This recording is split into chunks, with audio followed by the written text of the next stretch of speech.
Welcome to the Baptist Broadcast. Thank you for tuning in through iTunes, etc. If you're here on YouTube, please smash that subscribe button without hesitancy. Give me a thumbs up if you've enjoyed this episode by the end of it. If not, give me a thumbs down. Let me know why. Click that bell upon your subscription so that you can receive notifications when new content comes to this channel.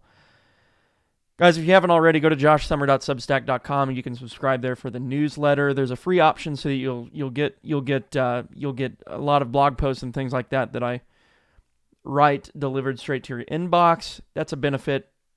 You'll sometimes get videos that I post delivered to your inbox as well. It's just a good way to keep updated if you choose the free option. If you choose the paid option, you not only support this content, but you'll get content that no one else will get. Right now, for the paid subscribers, we're going through Elenctics. This is Elenctic theology that I've never presented, that I've never published, but I've been writing for about the last year, almost year and a half now, as we've been going through Hebrews. And so be sure to consider that prayerfully. Again, it's supportive of this channel. Going back to the recent discussion on natural theology and the doctrine of God, let me go ahead and bring my camera up.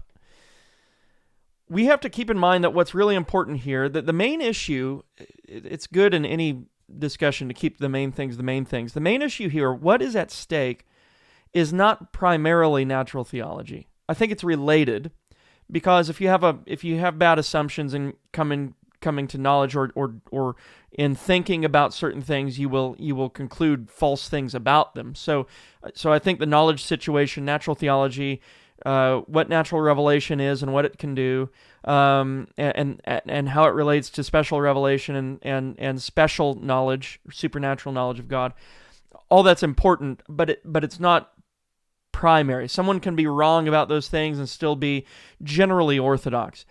What's really at stake here is the doctrine of God. That's really been my chiefest concern, even though lately I've been focusing on the knowledge situation, because it is important and it needs to be focused on. But we need to bring this back to the main things, and the main things in this context is the doctrine of God. I was listening to an old debate. I believe it was done back in 2014. That had James White debating, who I think was a Mormon.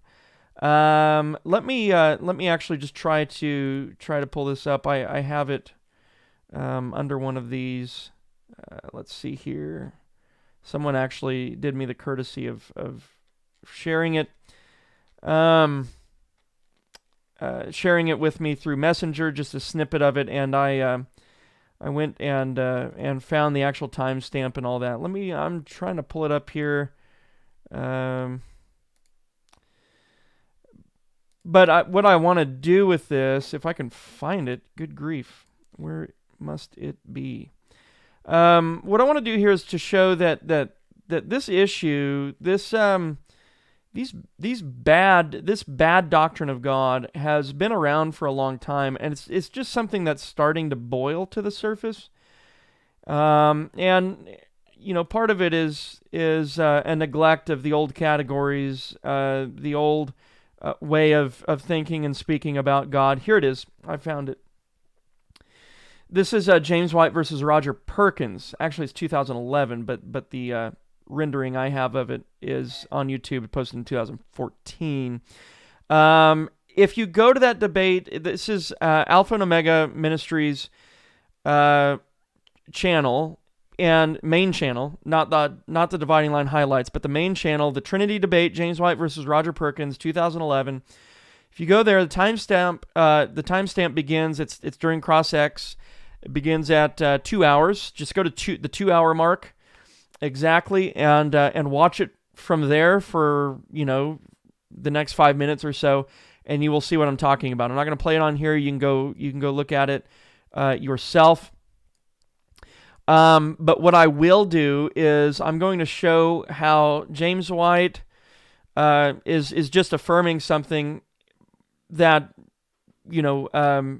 Jeffrey Johnson goes on to affirm in his recent book, in his rejection of natural theology. So that's part of the reason these two issues have been drawn together so tightly, natural theology and the doctrine of God, is because this recent book, quite frankly, relates them together very tightly, and basically says Thomas's doctrine of God is flawed because it's built upon his natural theology, so we must reject his doctrine of God because it has been built upon the wrong assumptions.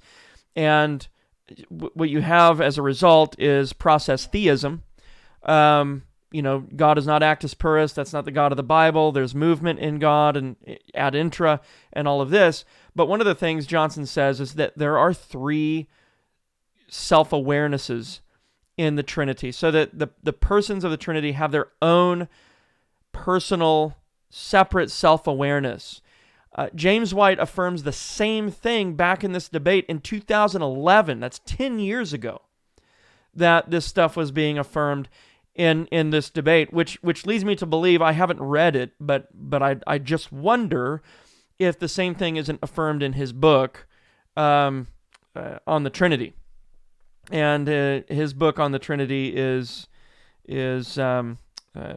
most people have, read it at some point. I haven't. I'm behind the curve, I guess. There, the Forgotten Trinity. I know that's been a somewhat of an introductory work for many people getting into the doctrine of God. So I realize that if James White was carrying the doctrine of God that he has in this debate into that book, then there will be an affirmation of three centers of consciousness in the Godhead that are exclusive, each center of consciousness being exclusive to the divine persons. And James White says in the debate that that's how they actually communicate and speak and relate to one another. It's through these separate centers of consciousness. At the same time, he goes and he affirms one being of God. The question, of course, is that if you're going to put three distinct centers of consciousness, which would entail, distinct wills in the Godhead, which Dr. Owen Strahan has affirmed before, along with all those other eternal subordination of the Son proponents, you need to give an explanation for why you're not at the same time implying three substances, because a will, a will or a center of consciousness, it has to be a substance, right? Like it has to be a thing. How do you go from saying? How do you account for saying there are three distinct wills and not three distinct substances or three distinct things, three distinct quiddities, we might say? You need to give an account. You need to explain why that's not the case. Or you need to drop that model and you need to understand a different relationship between the divine persons. And classical theism has provided a robust understanding of the distinctions, the relational distinctions, the modal or relational distinctions between the persons in the Godhead, Father, Son, and Spirit. And actually, I was just listening to a lecture by James Dolezal. It was at this recent conference in Texas, and I'm going to go ahead and pull it up here. The name of the lecture. It was a very good lecture on the procession of persons in God and the nature of the distinctions between Father, Son, and Spirit. They're not three whats. They're not three things that, and they're certainly not three substances. Even the name person to describe them would be improper. They are three relations, distinct modally, and that term modal is not in relationship to modalism, which just means that God is one person who reveals himself as distinct in distinct ways throughout redemptive history. He he reveals himself as Father at one point, then the Son at another point, then the Holy Spirit at another. That's modalism, and that's not what we mean by modal distinctions. But the term modal refers to the nature of the distinction being made. All right, and this is language that's in Francis Turretin concerning the doctrine of the Trinity, and how the persons are distinct. So the persons aren't made distinct in virtue of substantial qualities that they bear that are separate from one another, like wills or intellects or centers of consciousness, which is the language that James White uses in that debate. And they're not distinct along the lines of distinct or different self-awarenesses that are proper to each person. That would substantiate the persons. It would make them three separate persons, and you would just be a soft tritheist at that point. So I think Dolezal calls it tripartism or tripartitism, which is to say that they're tripartite. There's a tripartite substance in the essence of God, which breaks up the essence, the oneness of the divine being, and actually makes it tripartite, divided along the lines of persons. And that's not what we mean when we talk about Father, Son, and Holy Spirit. We don't mean that the Father, Son, and Holy Spirit are separate wills and centers of awareness, centers of consciousness. That's not what we mean at all. We mean rather that the divine essence, the one divine essence, subsists or exists in three modes: eternally, inseparably, and truthfully and really distinctly.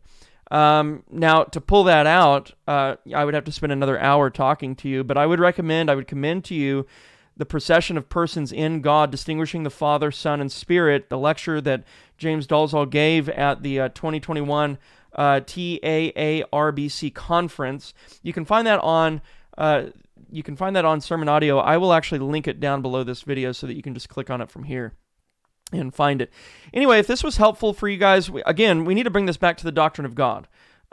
This is one of the problems with relationship to the doctrine of God in Jeffrey Johnson's book, that he affirms these self-awarenesses in these different self-awarenesses in the persons in the Godhead.